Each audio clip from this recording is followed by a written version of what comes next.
बच्चों, आज हम पढ़ेंगे कक्षा 8 साइंस यानी कि विज्ञान का चौथा अध्याय दहन और ज्वाला। हम आपको बताएंगे बच्चों इस पाठ का सारांश और साथ ही साथ पाठ से संबंधित प्रश्नों के उत्तर भी। लेकिन उससे पहले आइए एक नज़र डालते हैं पाठ पर। आप पूरा पाठ यहाँ से पढ़ सकते हैं बच्चों, और चाहे अपनी पाठ्य पुस्तक से। एक बार पाठ को ज़रूर से ज़रूर पढ़ लें। इससे ये होगा कि जो यहाँ पर आपको पाठ से संबंधित प्रश्नों के उत्तर बताए जाएंगे उन्हें आप अच्छे से समझ पाएंगे। इसलिए पाठ को ज़रूर से ज़रूर पढ़ें। और जैसे ही बच्चों यहाँ पर ये पाठ समाप्त होता है, हम आपको लिए चलेंगे पाठ के प्रश्नोत्तरों पर और साथ ही साथ पाठ के सारांश पर। हम आपके साथ करेंगे पाठ्य चर्चा, और जिसमें आपको कुछ महत्वपूर्ण बिंदुओं के बारे में जानकारी दी जाएगी।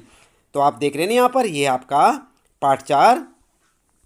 और यदि अभी तक आपने चैनल को सब्सक्राइब नहीं किया बच्चों, तो चैनल को भी सब्सक्राइब अवश्य कर दें, बेल आइकन भी दबा दें, ताकि आपको आने वाली प्रत्येक पाठ की वीडियो की नोटिफिकेशन मिलती रहे और लगातार इसी प्रकार जुड़े रहे हमारे साथ।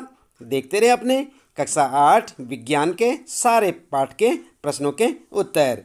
इसलिए पाठ को ज़रूर से ज़रूर पढ़ें।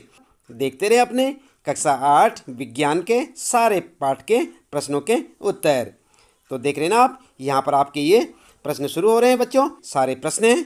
और चलिए अब ज़्यादा देर न करते हुए सबसे पहले जान लेते हैं इस पाठ से संबंधित कुछ महत्वपूर्ण बिंदु, यानी कि पाठ का सारांश।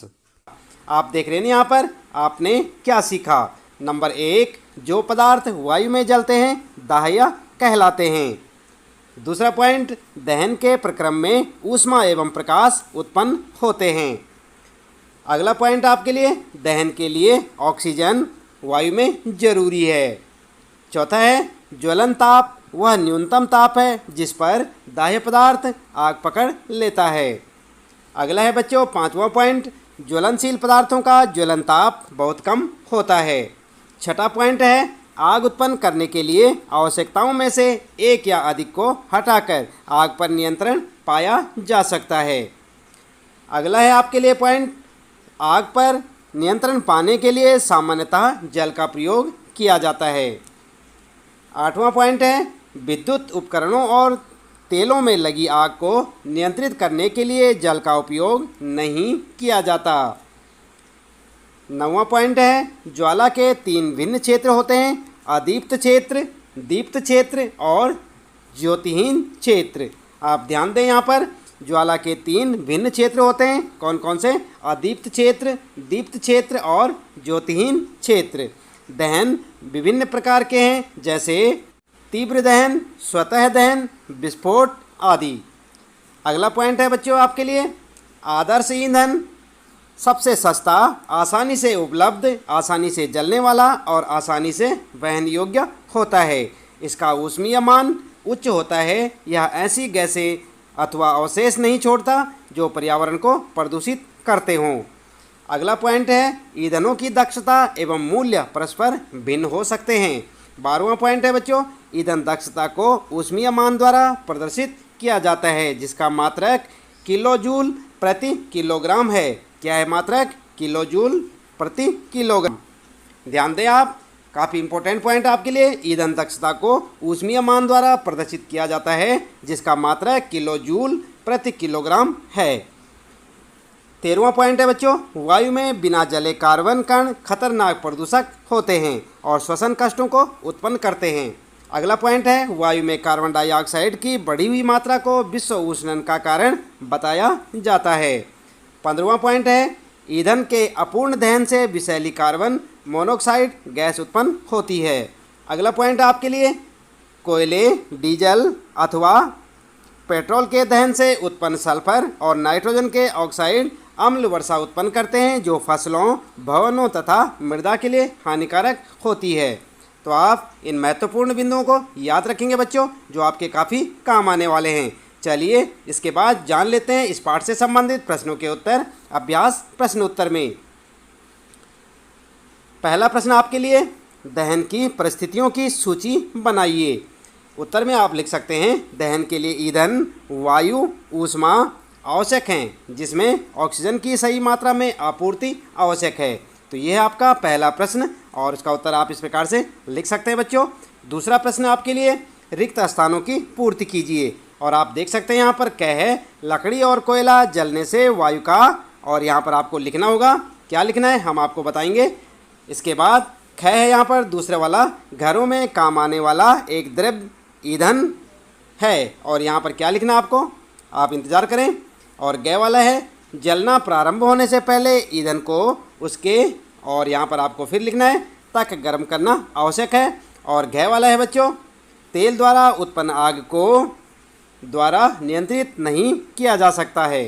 तो यहाँ पर जो है उत्तर में क्या लिखेंगे आप, पहले वाले में लिखेंगे आप, जहाँ पर रिक्त स्थान दिया हुआ है खाली स्थान पर पहले में लिखेंगे प्रदूषण, दूसरे में एलपीजी, और तीसरे में ज्वलन ताप, और चौथे में पानी।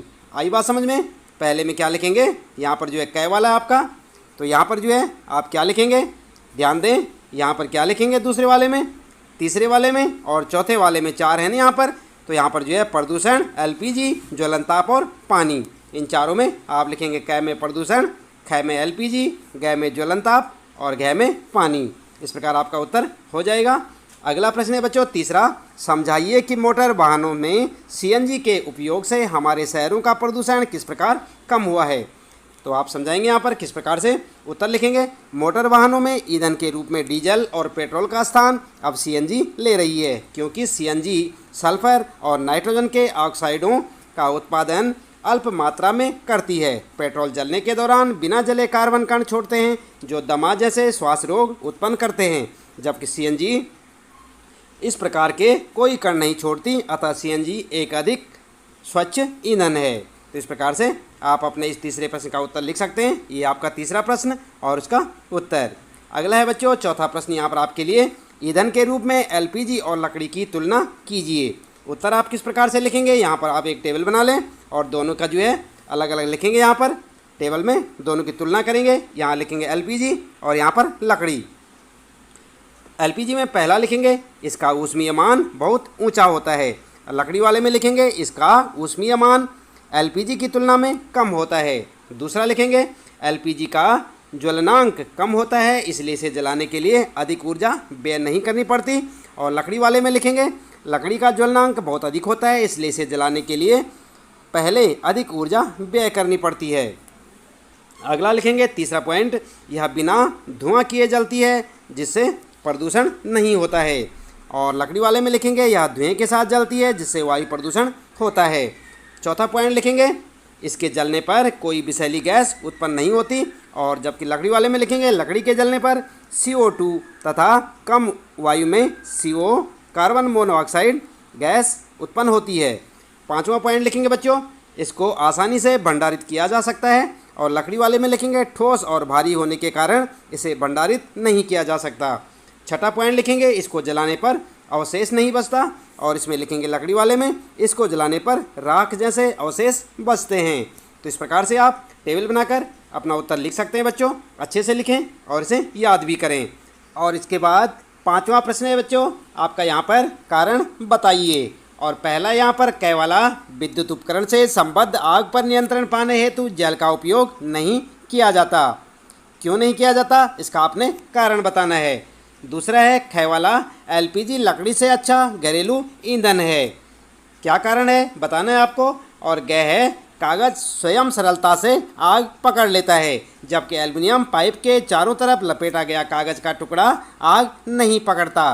तो इसका क्या कारण है, चलिए इन तीनों के उत्तर इस प्रकार से आप लिख सकते हैं। सबसे पहले आप देखें कै का उत्तर, विद्युत उपकरणों से संबद्ध आग पर नियंत्रण पाने के लिए पानी का इस्तेमाल नहीं किया जा सकता, क्योंकि पानी विद्युत का अच्छा सुचालक है। और जब पानी किसी नग्न लाइव तार पर गिराया जाएगा तो पानी फेंकने वाले व्यक्ति को बहुत तेज विद्युत का झटका लग सकता है, जिससे उसकी मृत्यु भी हो सकती है।